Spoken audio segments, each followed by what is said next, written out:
નજીવા ઝઘડામાં બારડોલી આસિયાના નગરમાં જાહેરમાં તલવાર નીકળતા બારડોલી ટાઉન પોલીસ દોડતી થઈ હતી।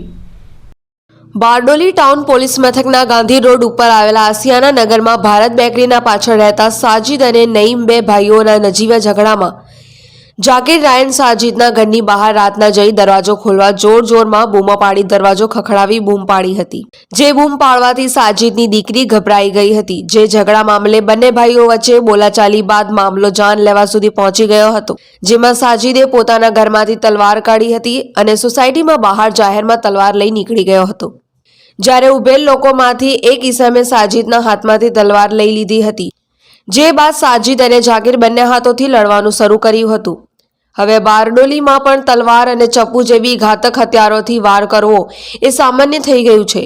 અગાઉ પણ આ જ રીતે એક યુવાન ઉપર આ જ વિસ્તારમાં ચપ્પુ વડે હુમલો કરવામાં આવ્યો હતો। આ ઘટનાની જાણ બારડોલી ટાઉન પોલીસને થતાં મોડી રાત્રે ઘટના સ્થળે પહોંચી તલવાર કાઢનાર સાજિદ નઈમ રાયનને ઝડપી આગળની કાર્યવાહી હાથ ધરી છે। પ્રશાંત પટેલ, AB48 ન્યૂઝ, બારડોલી।